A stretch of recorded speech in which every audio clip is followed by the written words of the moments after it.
Angel Rebo, known as the CEO Confidant. Is an influencer, international TV host, public speaker, CEO consultant, board member, and philanthropist. I was always doing the same thing. So I was always helping my employers to develop their businesses. I think that business leaders now need to be conscious like never before. They need to hear different messages. Angel has empowered more than 1,500 CEOs in 33 different countries and speaks 5 languages.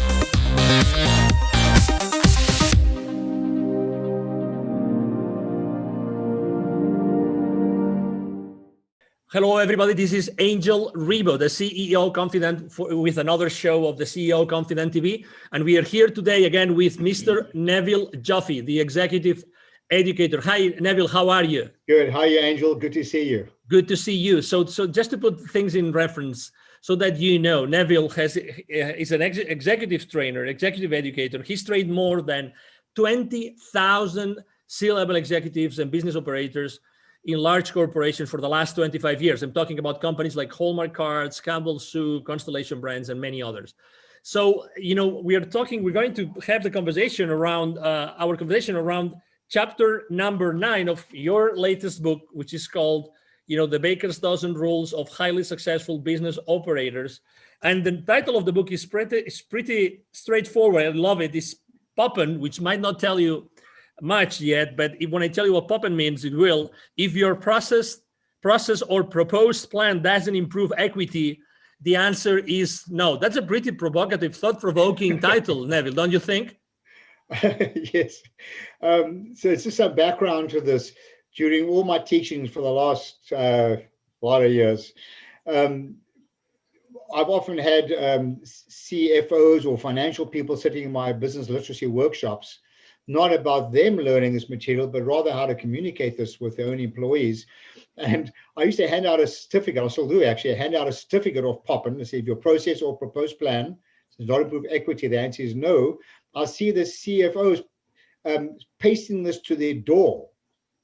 Right. So if somebody were to walk in and ask for more budget or ask for another resource, they point to the certificate on or this document on their door and say, if you cannot explain to me how what you're requesting improves equity or EBITDA, depends how you use the E, go back to the drawing board and come back to me with a business plan or a reasonable explanation.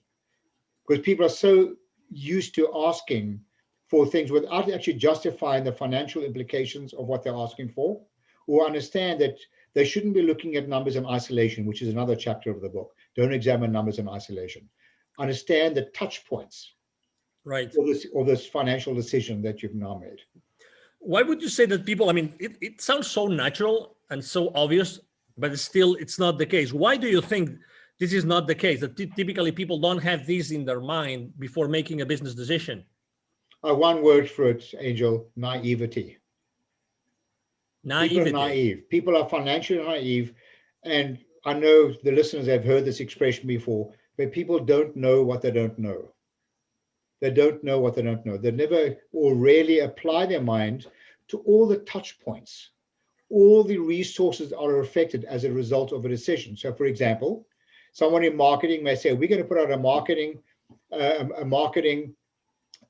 initiative. It's going to cost us $100,000. And we're going to increase revenue. Okay. So it happens to work. We increase revenue.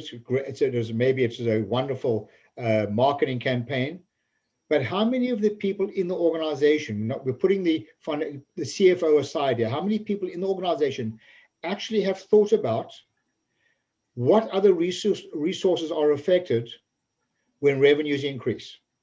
Have they thought about how much volume you're going to sell when you step up a cost? Have they thought about the amount of cash flow that is required? Have they thought about the impact to profitability, which is affected with equity? So in the absence of everybody understand the financial implications of these decisions, these people are working in a vacuum, examining numbers in isolation, which is another chapter. Don't examine numbers in isolation. It was pretty shocking to listen to you when you said naivety, right? Because obviously there's so much money spent in education in corporate, right? So naivety. So have you actually tested or tried or asked, what would you say is the rate of financial illiteracy in corporations today? Oh my word, Angel! We've polled people over the last almost 25 years using various methodologies, and according to our testing, I'm talking about non-financial people now, operators, whether it be executives, I'm including senior executives in companies, right down to grassroots. The average level of financial literacy is less than 40% at a basic level.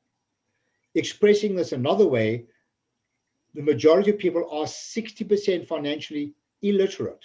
Wow. I mean, you know how scary that is? Yeah, can you imagine how much profit is left on the table, if you will, by making financial decisions that have a financial implication and they don't even know it?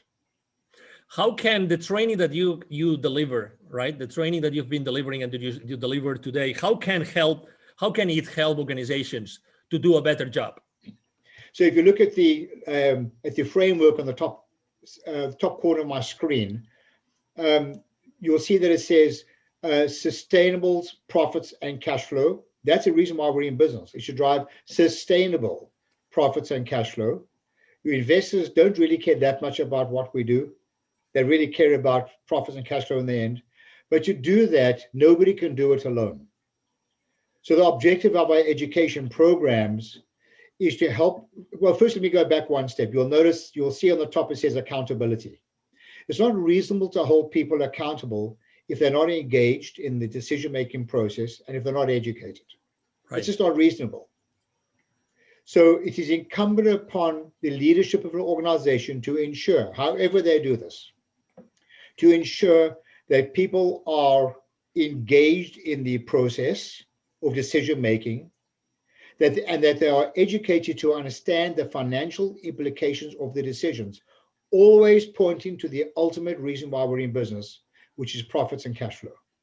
In the absence of which they are operating in a vacuum, and it is so dangerous. So according to your experience, what do you think makes the way that you've been training, you've been educating, business operators in the last 25 years, what makes it different?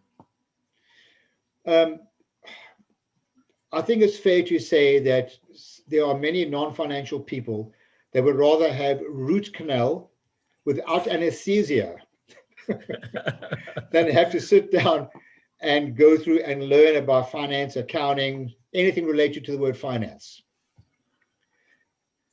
Herein lies the issue. It's because of that companies are not losing money, but losing the opportunity to have made so much more money by people being aware. This is not about turning people into accountants. It's not about debits and credits. It's got nothing to do with any of that.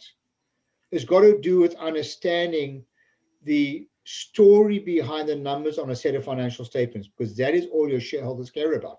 That is the scorecard that will tell them success or failure of a business.